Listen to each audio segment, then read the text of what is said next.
Hello and welcome to the Jozu Gamers podcast with me, James.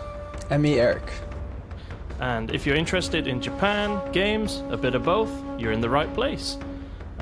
So as this is our first episode, I thought we'll give you a quick sort of introduction to the two of us. So Erik, why don't you kick us off? Tell us a bit of your backstory. How did you end up here in Japan and what do you do here? Yeah, for sure. So I'm Chinese American. I'm an expat living in Japan for 9+ years. I studied Japanese studies in UC San Diego, studied abroad in Tokyo for a year, a JET program in Kobe for 3 years, married a Japanese girl, opened a cafe, started business consulting, opened a bar, started a YouTube channel, now a podcast. That's the long story short. I can go in more detail, but I don't want to bore everyone with our intros, so I think I'll end it there. How about you? Sure. Well, yeah, we'll I'm sure we'll sort of delve into it more over episodes. But yeah, so I am similar, although much shorter. I'm also an expat in Japan, of course. I came here 4 years ago, I think, almost. No, more than 4 years ago, 2020. I came just before Corona. And yeah, I also married a Japanese woman, and she and I moved here because, well, the short version is it's quite expensive and difficult to get a visa in the UK, so we came here instead. But we've enjoyed it thus far. And yeah, I teach English as Erik used to. He was on the JET program. And yeah, now starting this YouTube channel, and we do some other little events. We do the board game night at Erik's Cafe, and we have another potential event series lined up, which I won't spoil just yet. But yeah, kind of my story of how I ended up here. So we should also talk about games, and we decided that each episode we're going to delve into a bit of sort of gaming news. And one of the big bits of news at the moment is this controversy around Sony requiring PSN accounts for players on PC, specifically on Steam. So have you heard about this, Erik, and any thoughts?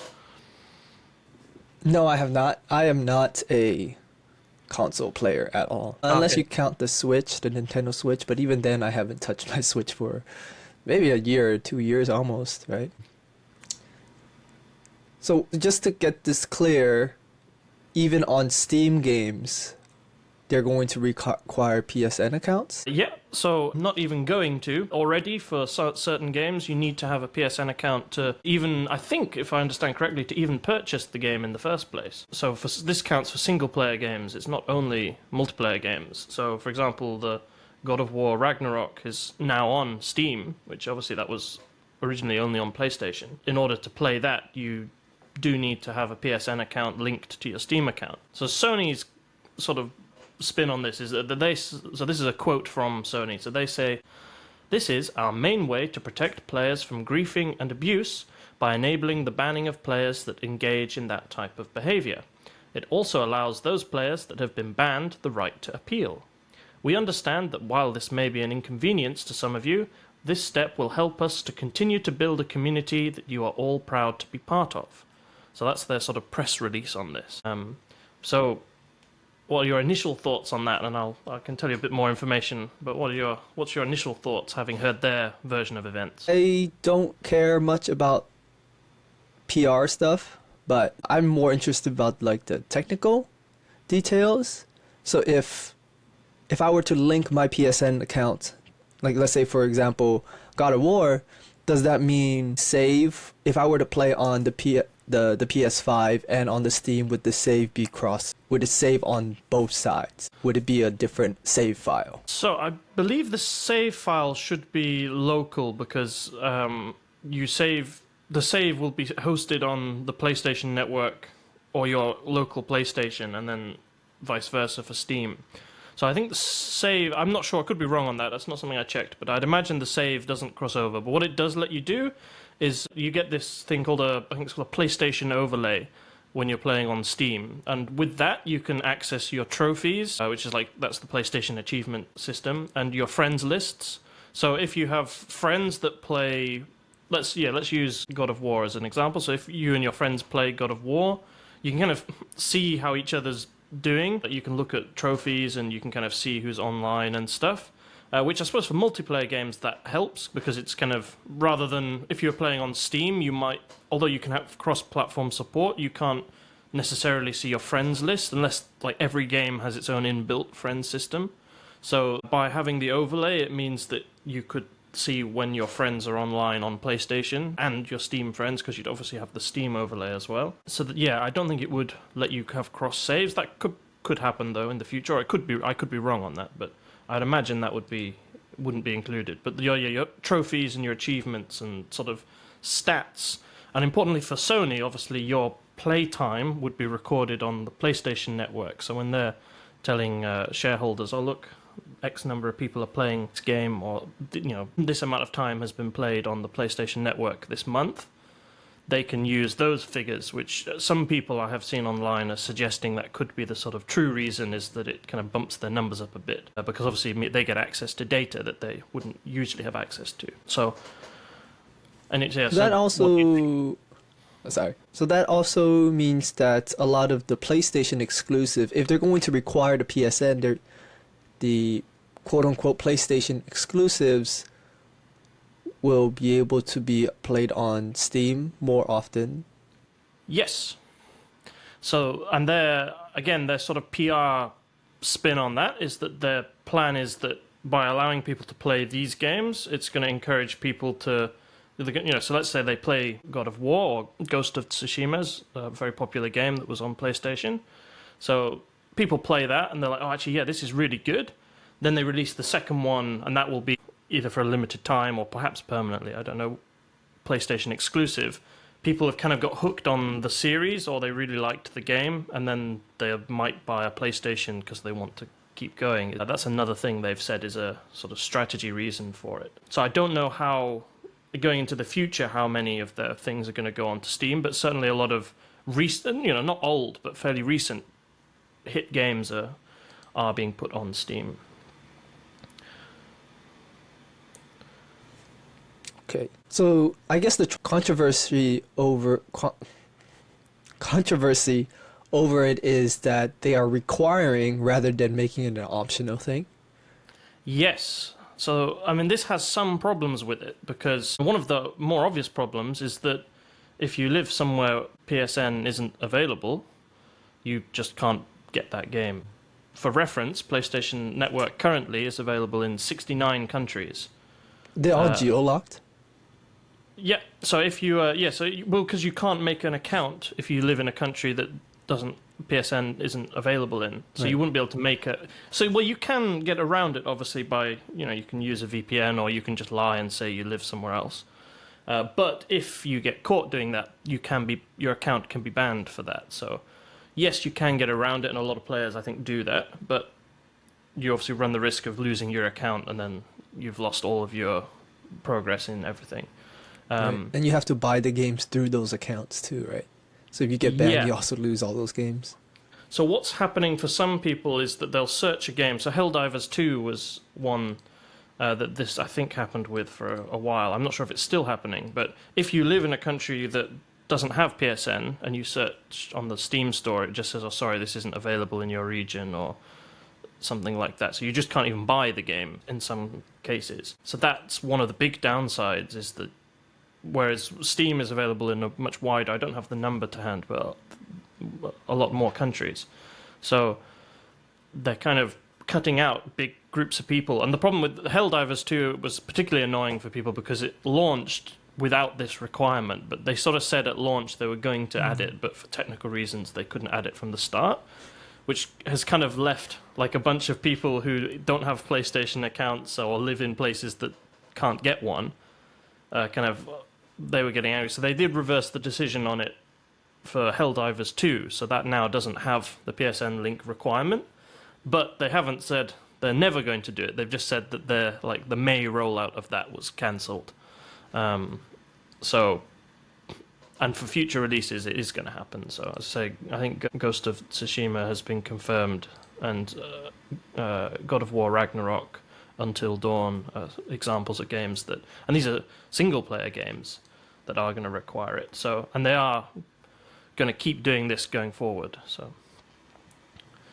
So did the players who bought Helldivers at the PSN requirement slapped on them, did they lose their game or they were still able to play? So they didn't actually roll it Oh, out they in the end didn't. They because of just the announced backlash. it and then just said no, never mind. Yeah, because the problem is for them was that they announced this was going to happen at the I think it was the end of May they were going to do it, and they got something like 14,000 negative reviews straight after. So the game got review bombed as a sort of protest, which kind of made them go, okay, we won't do it, but other games are going to have this. So Helldivers 2 has become a bit of a special case in that they've at least postponed it because of the sort of backlash against it. But I mean, another thing that people are concerned about is that recently, and not only a one-off, this has happened in the past, but Sony had a data breach recently. Though apparently the information was only connected to Sony employees, not customers at this time. But I mean, this has happened in the past. I think after was it The Interview, when that film came out, Sony got hacked by some North Korean hackers because they didn't like. If you're not aware, The Interview is a comedy film where an American talk show host goes to North Korea to interview Kim Jong-un, and it sort of makes fun of him and North Korea. So as you can imagine, he wasn't too happy about it. And yeah, after that, there was a big hack, and lots of people's data was leaked through that. So people are a little concerned about they're sort of having to sign up to this service that they don't need because they don't own a PlayStation, and they're worried, about data leaks and things because they've had security issues. So that's another concern people have. So it's a bit of a hot topic. I mean, what if you were I don't think anything you play is affected, but let's say a game you were playing or wanted to play did require a PlayStation Network link, would you just sign up and not worry about it, or what would you think about it as a player? Well, I'm in Japan, so signing up for one would not be an issue for me. But I can definitely imagine for any countries that don't have that, they would be pretty frustrated, especially if there's like huge marketing over a game and you really wanted to play. Right? Yeah. Like something like Helldivers 2, that actually made sense because for like a month or two, there was just YouTube videos and like shorts of a ton of Helldivers content, and it just kind of like tapered off. Yeah, and that was, I think, largely as a response to this. It did seem to just drop off in popularity because a lot of people were seeing, it goes from I think it got to mixed reviews on Steam, which usually doesn't look good. So a lot of people kind of were put off buying it. So they did take a big hit, I think. But yeah, I think I'm similar to you. I mean, I have a PSN account because I have a PlayStation. But if I didn't, I think I wouldn't mind too much. I would just sort of sign up for it. But I can kind of get it's a bit annoying having to sign up. It's like you have to sign up for like an EA account for some. Usually, you don't have to sign up to play the game, but like for some features, you need an EA account, and it keeps pestering you to get one, or Ubisoft account and stuff. And it's I can understand it's a bit frustrating having to sign up for all these accounts, and yeah, I think it's not as bad as people are making out to be, in my opinion, but I can kind of understand the frustration. If you can connect your PSN account to the Steam, or does it connect through the game? I think it is connected to your Steam account. So I don't think you have to do it per game. I think it's once you've connected them, it works. But I haven't done it because I don't own any of the games that are affected on PC, so I haven't had to do it myself. But I think that's how it works. Also, I'm pretty sure my computer couldn't run any of these games anyway. Yeah, they're all AAA games, right? Yeah, exactly. I haven't personally been affected by it. But I think that's how it works from what I've read about it, is that it's you connect the accounts, and I would assume you do it once. So at least you don't have to keep signing in, which would be a pain. But cool. So with that sort of settled and finalized, no further opinions to be had. Let's take a quick break, and when we get back, we're going to talk about what you've been playing on stream recently, which is Hades 2, and what I've been playing on stream and have finished, which was the original Fallout. So, see you all shortly.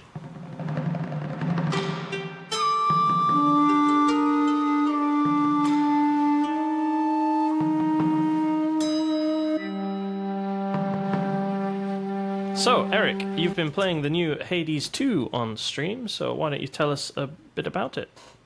Yeah. I guess I can start with the first Hades, for people who don't really know what that series is. It's a indie roguelike game, so the gameplay is very different from a lot of the AAA games.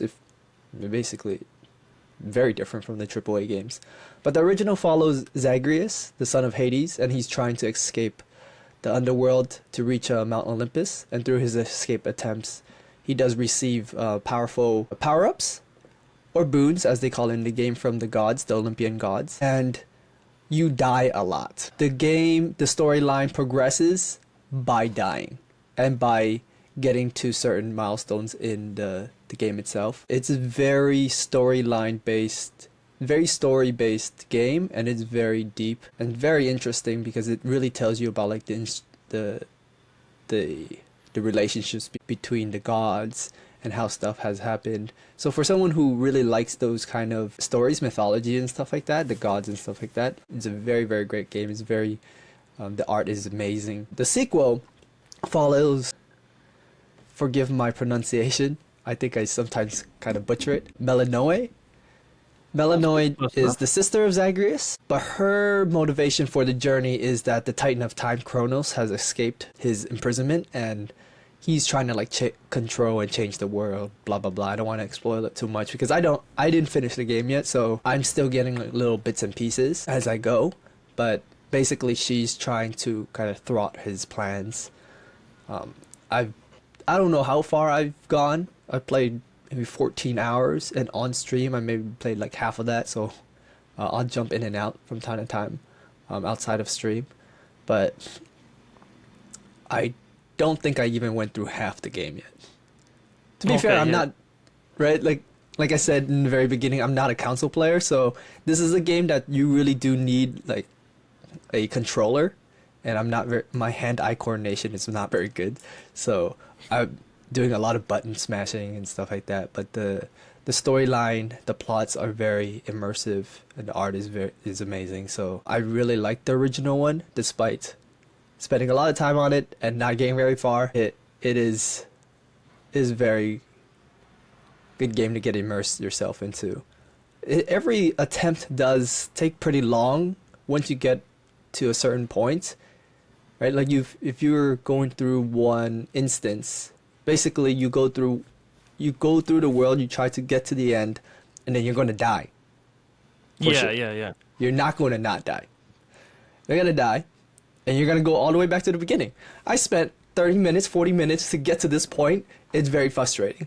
So for some people who tend to just like throw their controllers across the room, this is probably not the game for you. But if you really do like these kind of stories, and it's something that you do die a lot, but you do pick up the way to play and get used to it really quickly. And it's very it feels like you've achieved something. It's like, oh, I couldn't do this in the beginning. From this monster, I've been fighting this monster like 10 times, and I've died 9 times. I finally got through it. You know, that kind of achievement, it feels really, really good. So yeah, it's sort of. I used to feel like you kind of have to set yourself some kind of goal, like. So every run, you kind of, all right, I'm going to collect X, or I'm going to. Right. You might be going for like, I'm going to try get to the end this time, or like, but you sort of have to pre-decide what you're going to do. So it has this kind of cool sort of strategy element in that, like each run, you have to think what you want to achieve from that run. Because like you say, you're probably not going to, unless you're really going for a get to the end run, you're probably going to die, and you're only going to like do 1 or 2 things that you want to do. Don't like focus too much on becoming the most powerful, because throughout the runs we will get resources that you need to concoct certain power-ups, like passive overall power-ups. So you do want to do some of that, but at the same time upgrade your character so that you're able to go a little bit further every single time. Or there are certain milestones that have you have to get to like certain bosses to get very specific resources. Let's say, oh, I need this to do this. So now I have to get to this boss. So I'm going to focus on powering up so that I can at least beat that boss. After that, I can focus on getting resources or something like that. So I think that's really the best way of doing it. Of course, in actual practice, it's very difficult because you play enough and you know your play style. So it's like, oh, this boon, this power up is something that I really like to use, but I need this other power up to complete this certain achievement that they call the fate list. It's like, oh, it's like achievements in the PSN, right? They tell you, oh, collect this, this, this, and this, but you can only collect 1 out of 3 every single time. So you have to go through it multiple times to even collect all that and complete those achievements. And once you complete those achievements, you get like actual in-game items. But yeah, so it's like, oh, I love this one. It's super powerful, but this one right here, I've never seen before, and it tells me that I should take it to complete this achievement. And it's like, I don't know, which one should I do? You know, it might not come up for the next like maybe 20 runs. And yeah, stuff like that you kind of have to balance. It's a very interesting way of doing it, and it is easily like, if you're really good at the game, you can probably beat it pretty quickly. You can run through it pretty quickly, but a lot of the story doesn't unfold unless you die. Right? You get to certain points, you die, the story progresses, and you slowly inch forward. If you go from 0 to like 50 and then 50 to 80, 80 to 100, you're probably gonna miss a lot of the storyline. I don't know how the game algorithm changes the storyline for that, right? Because if the game, to see the whole storyline, you need to die 100 times. But if you only died 20 times to get to the very end, you probably didn't really see or interact with all the characters and understand all of like the backstory and stuff. For some people who don't really care about that, I guess that's okay, right? Yeah. I think one thing just to mention, which I think we didn't say, for those of you who haven't played the first game, while we say you do the same run over and over again, it is kind of randomized. So it's not like you're just doing the same thing repeatedly. Yes. It does change up quite a lot. So it is, because I think when someone first explained it to me when the first one came out, they're like, oh yeah, you die and you repeat it, and I was thinking, oh, so you just have to play the same level forever. That sounds really boring. But no, they change it up, and you have like different. Yeah. It's like random rooms, and you can choose like pathways, and it always feels a bit different each time. And each god that you can get power-ups from, they have a pretty extensive list of different types of power-ups. So there are more common ones and then there are rare ones, and sometimes once you get to a certain point, excuse the spoiler, but there are dual ones where if you have 2 power-ups boons from 2 different gods, they allow you to kind of combine them into one more powerful one. And that's very interesting. That's like mid to late game stuff. Okay. I've probably, out of the 13 hours I've been playing, I've only seen it once so far. Oh, okay, yeah. So it's quite elusive to start with. It's quite rare. There is like there's a new game mechanic that's in the game that called the Arcana. You get like certain cards that give you passive effects, and one of them increases the chance of those dual boons coming up, but that's like 6%, I think. But you can upgrade it, and it can go up from 8 to 10 and stuff like that. But yeah. And one question I have, because I haven't played it yet. So you say the story of this is that Kronos, who the king of the Titans, has escaped. So the Titan of Time. Yes. Do you know how he's escaped at the beginning, or is that something that hasn't been revealed yet? Because either has not been revealed or it doesn't tell you, one or the other. I don't know. Sure. Yeah. Because famously, when the Titans were released, that's the Greeks said that would be the end of the world. So I was sort of wondering. Also, sometimes, it does get very frustrating. It's like, for example, I play like 40 minutes, and it's like, oh shoot, I died, and then it's at a point where maybe I did go past a certain milestone and it's giving me more of the storyline. But then at that point, I'm like super frustrated, so I'm just trying to get back into the game as quickly as possible. So I'll skip a lot of dialogue. Oh, So, okay, yeah. yeah. So sometimes that does, but I try to at least talk to everyone, whether it's to like trigger anything or whatever. I don't necessarily read everything word for word, but I at least like very, very, very quickly skim through most of the dialogue. So sometimes I might have missed some important stuff. But Sure, yeah. yeah, But the yeah, game is it's- pretty long, so it's not going to affect the overall experience of the game anyways. If I miss like one or two things. Yeah, because it's just interesting as a setting thing. Because I don't think I can't think of another game that's set.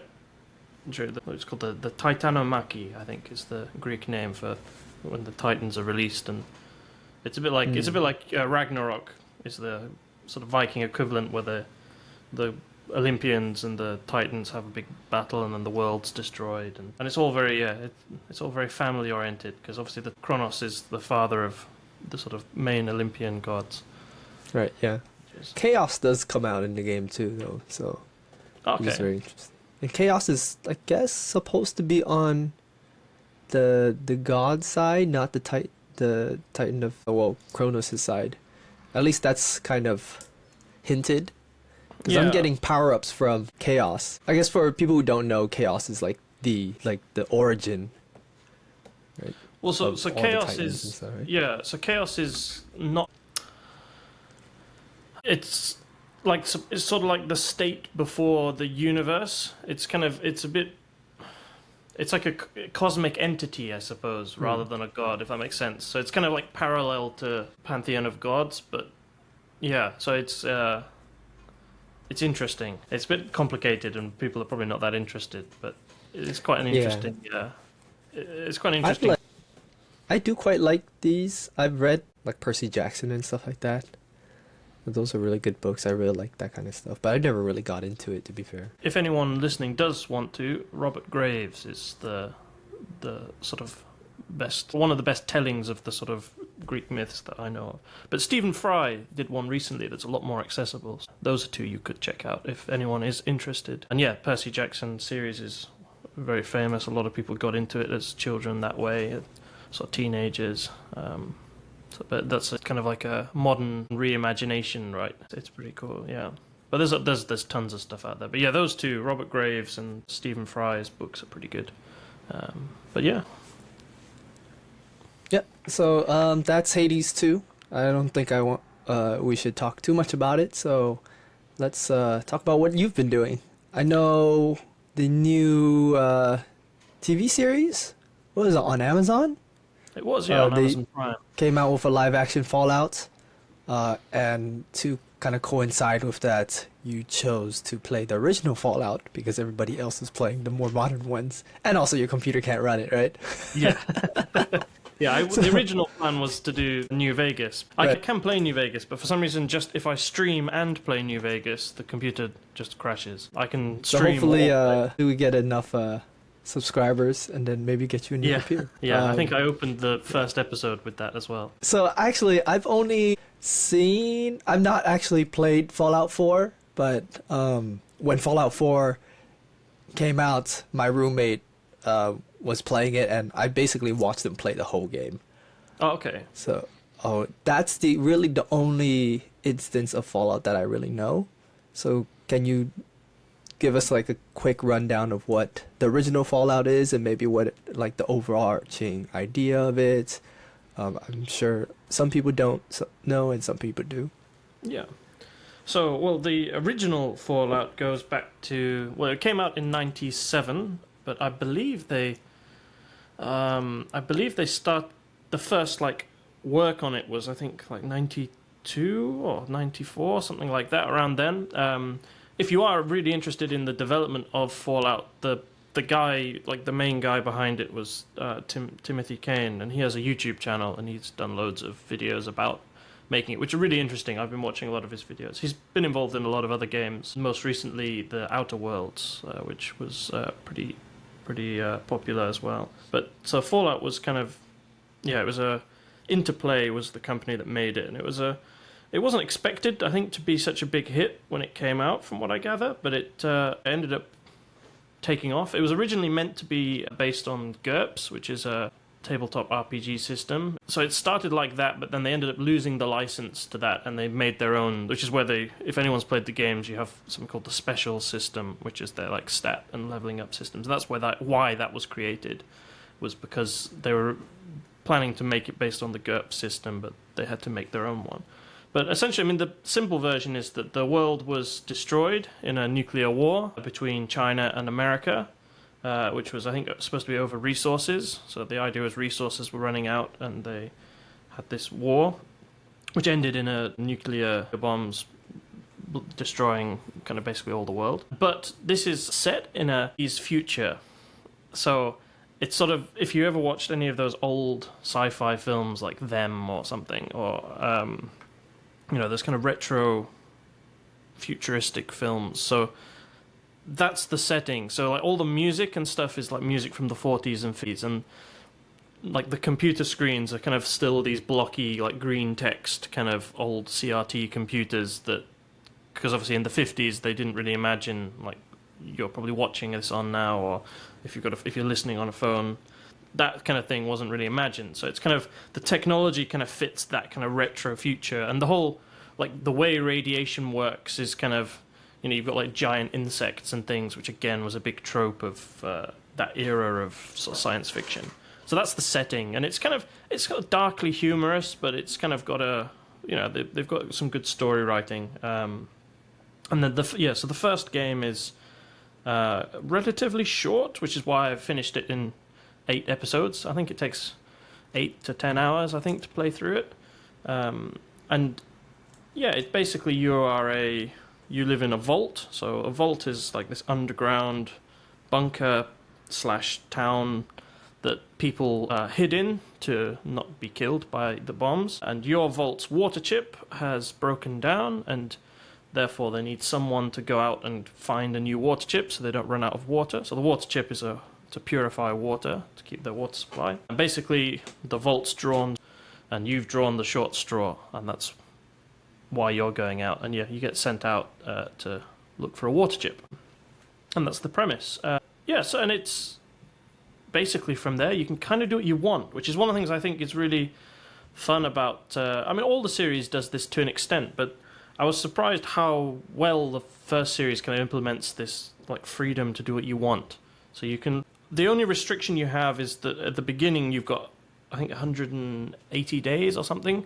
You have to find the water chip or everyone will die. But other than that, like how you do that, where you go, you can do what you want. And it doesn't, so like in the modern games, if like you mentioned Fallout 4 or from Fallout 3 onwards, you'll get like a quest marker. So it'll be like, oh, you've got to go get this, and something will kind of point in the right direction. But in the first original Fallout, and also in the second one, someone gives you a quest, and then you've just got to figure out where to go by yourself. So it's very, you really only know what your character knows, and because which makes sense, you've been in this vault for your whole life, you've never been in the outside world before. So everything's new, you've never seen anything, and I think that works quite well as a concept. So it's very much open world in that sense.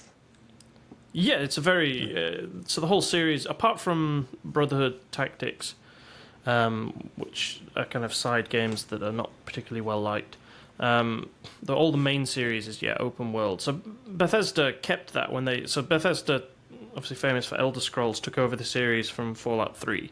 And they kept it open world, but kind of changed it into a first-person 3D game, because the first two are isometric.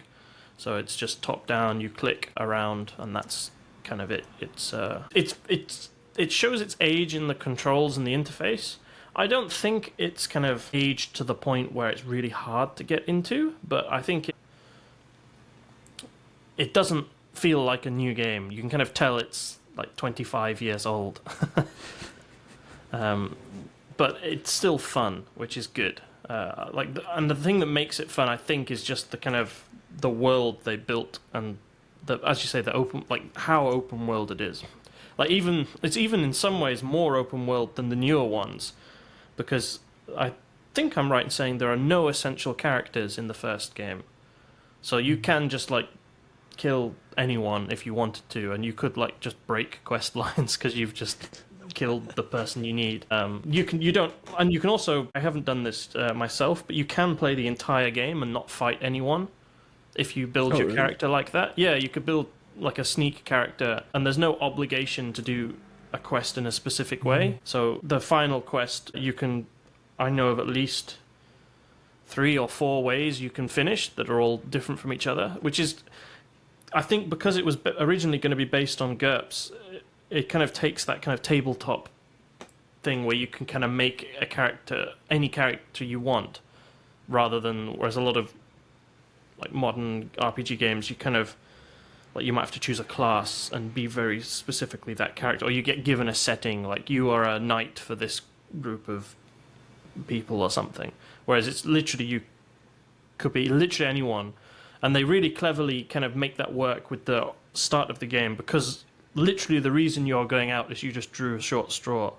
So like you could be this kind of completely incompetent, useless person, and you'd think, well, why did they pick them? But you got picked randomly. So that way you could make any character. And they even have a thing where if your intelligence is, I think if it's 2 or less, you get special dialogue options for all the chat, which they call dumb dialogue. So like your character just like can barely speak because they're so dumb. So it's kind of fun, that sort of stuff that they put into it. And you don't see that sort of thing as much, I think, these days. So that was fun. You caught a few clips of it, so I mean, do you think it's the sort of thing that would interest you, or do you think the age is like too much of off-putting thing? Or I think if I was still in school and I had a much better attention span, I'll probably be able to pick it up. Right now, I think the first thing that came out at me when I was watching your stream was how tiny the character was. I think we're just so used to, like, either it's 3D or first person, and like you're almost I wouldn't say to scale, but everything is visible. You can see a lot of details. We're going into much more detail oriented, like graphics and stuff, right? Yeah. When you're talking about like Unreal 5 and it just basically looks like the real world. And what was it? I literally just read an article this morning about this game coming out that has like the most realistic graphics ever. And it's already in demo or something like that. But yeah, stuff like that. I cannot play those. Oh, really? Okay. I cannot play those because those are very like eye straining, and I have to really focus, and there's just too much information for me. So really, like the original Fallout, I can see myself being able to play it. Whether I enjoy it or not, that's a different thing. I have to actually play it to say to tell you if I'm going to enjoy it. But if I were to choose that over, like, maybe I assume if they come out with a new Fallout, it'd be even more realistic. I'll probably be able to play the original longer than I would be able to play the newer ones. Yeah, and I think I sort of get that. It's like it's very relaxing to play. Like you don't really get stressed. I would say that I don't think I could. I think I would be the opposite in that, because it's so kind of chilled all the time. I don't think I could, like, I don't feel like.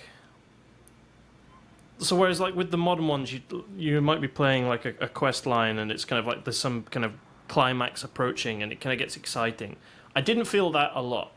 You kind of want to keep playing, so you want to kind of what's happening, but it's like the music is all just ambient sounds, and it's like an atmosphere. So it's kind of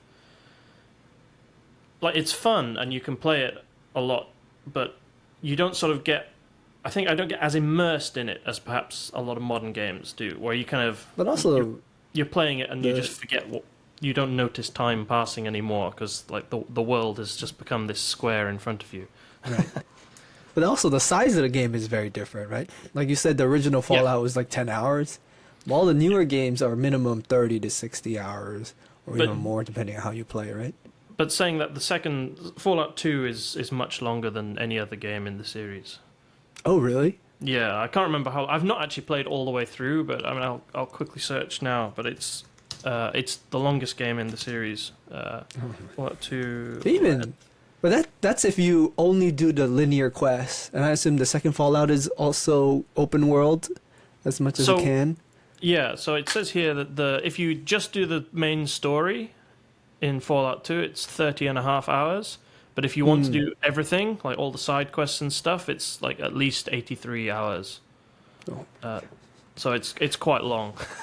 Yeah.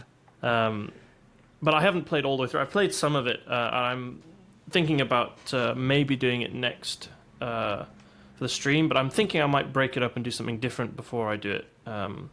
But yeah, I've not played all the way through it, but I've played some of it, and it feels very much like the first Fallout. The engine's pretty much the same, I think, and like they added a few sort of housekeeping things, because there's a few irritating things in the first game, like you can't see your weight limit in the inventory, and you can only move things in multiples of in 3-digit numbers, but like money you get thousands of, so you have to keep like just dragging multiple stacks of 999, which is quite annoying. Yeah. So they kind of tidy stuff like that up. But yeah, it's fun. But the first game has a charm to it that's I didn't get as much perhaps with the second one, but I haven't played that all the way through. So What's the name of the second one? it's very creative. It's Fallout. Then the third one is Vegas? No, third one is Fallout 3. And then New Vegas is like a side one. Oh, okay. So that's how. Okay. Yeah. So they New Vegas is probably my favorite overall. It's quite hard. I like 3. 3 was the first one I played, so I've got a lot of great memories. That was the first game I like 100%ed. Like I got every achievement and visited every. Like I remember when I was at school, it was just like there's a perk you can get which lets you see where everywhere is on the map, and I was like, I'm going to visit every single location on the map. So I literally did everything there is to do in Fallout 3. So I played that a lot. The third one is the one with that started with Bethesda. Yes, so that's when Bethesda took over. So it's made with the same engine. It's an updated version of the Oblivion engine, because they're famous for the Elder Scrolls series. So it feels very much like a Bethesda game. I think 3 captures the vibe of the original series really well. But New Vegas is probably a good crossover, because New Vegas feels a lot like in tone, a lot like the first 2 games. But obviously it has the like 3D open world mechanics like Fallout 3 has. So I think those 2 are the best overall. The best one is probably that mod that people made where you can play 3 and New Vegas in the same game, which is pretty cool. So like you can like travel to New Vegas in Fallout 3, because they're the same, almost exactly the same engine. Because Fallout New Vegas was made straight after, and it's a slightly smaller game than 3, I think, overall, but it uses a lot of the same, like even just textures and equipment and things. It obviously adds its own things, but like the base game is essentially the same, so they can mix together quite easily. And then 4 obviously is the next one, based on the Skyrim engine, and then Fallout 5 might come out before we die if we're lucky.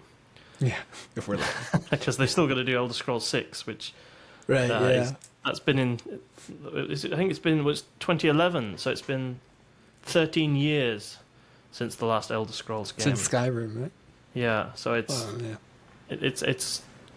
going to be a long time, because they only started work on it properly, I believe, after Starfield came out, which was last year, or was it 2 years ago now? But I think it was last year, maybe. I think it was last year. So it's like we could be 5-6 years, I think. Yeah. We could be looking at two digits before we see Fallout 5. Yeah. So we'll see if we're all here. So then. I know you chose Fallout because of the new series that came out, the Amazon series. Did you watch the Amazon series? Yeah, I did. Yeah, it was very good. Yeah. Oh yeah. Which one is it based on? None of them. It's its own story. It's sort of canon to the universe, but it's set in its own storyline. So each Fallout game is, apart from 1 and 2 are slightly different, but so 1 and 2 are in California, but the other games all have, so 3 New Vegas and 4 are all set in different locations. But the series does go back to the West Coast, but it's set like I think 200 years or something after the Fallout 2. I think it's 150 or something. It's a long time. So it's set quite soon after New Vegas, I think, and sorry, it's quite soon after 4, which isn't that long after New Vegas, I think. So it kind of exists in the universe, but it's its own story. I went into it being very skeptical because usually video game films and video game series are historically not the best. But I've always liked Fallout, so went into it skeptical. I was thinking like it'll probably be okay because I like the series, but it was genuinely really good. I know some people that watched it who didn't really play the games and still enjoyed it a lot. And they had lots of like little Easter eggs in the background of scenes that hinted at stuff. Like they clearly put a lot of effort into capturing stuff for like not even just the Bethesda games. Like they had little hints to things from the first 2 games, and I think they did a really good job of it. I'm looking forward to the next series. That's cool. I think the premise of Fallout, where you just have a ton of vaults throughout Earth, and each game you're only a part of one vault, right? So you can really make it whatever you want. And I think it was like trending for a little bit that each vault it's its like own experiment or something like that. Yeah, that's right. Yeah. Right. So, well, not all of them, but almost all of them. There are some what they call control vaults which run normally, but yeah, they have, which is a cool, and that's a thing that they really expanded on with like Fallout 3 and 4. They kind of really made, like, they have some really crazy experiments, like one's like just populated by clones of the same person, and they have like ones where they're putting like psychoactive drugs in the air to see how that affects people, and like yeah, there's the series. That's pretty wild. The series one's interesting. I won't spoil it, but yeah, well, it's supposed to be safe from the nuclear disaster, right? well, that's how so they sell it to That's people. the original premise, right?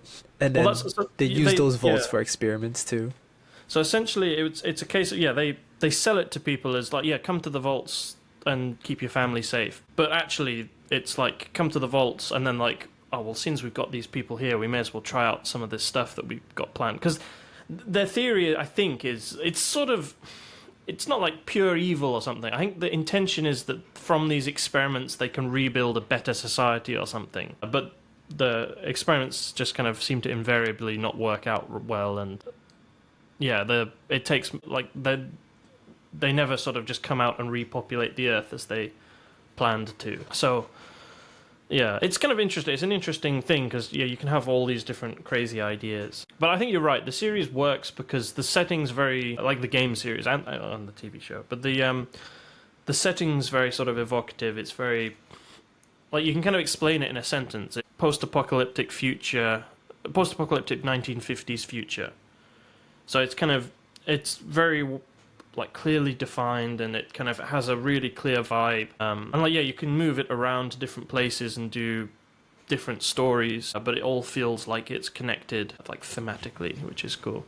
They have yet to do any games outside of America, though. So I've always thought that could be something like Tokyo or like China or something with a lot of like the traditional buildings, or even like Tokyo as the metropolis. Yeah, that'd be pretty cool. Yeah. And there is a mod, I think, coming out. It's not out yet. That's Fallout London, which has been in development for a while. It's a Fallout 4 mod. Obviously, that's not canon, but it's a sort of fan-made project. In fact, someone from my school turns out did some voice acting for that. So there you go. But I think you're right. It's a kind of a solid IP that there's a lot of potential with. So yeah, I was really impressed with the series, though. I definitely recommend watching it if you haven't. But I think we've probably invaded your eardrums for long enough. So let's wrap it up for this episode, which is the first, which we've in our notes called the pilot episode, or episode 0. I'm not sure whether we will call it that on your feeds, but you'll see. But do follow us on at Jozu Gamers on social media, and we'll be with a new episode and new topics, and we hope you enjoyed listening to us ramble on. So yeah, thanks for listening. I've been James. And I've been Erik. And we'll catch you next time.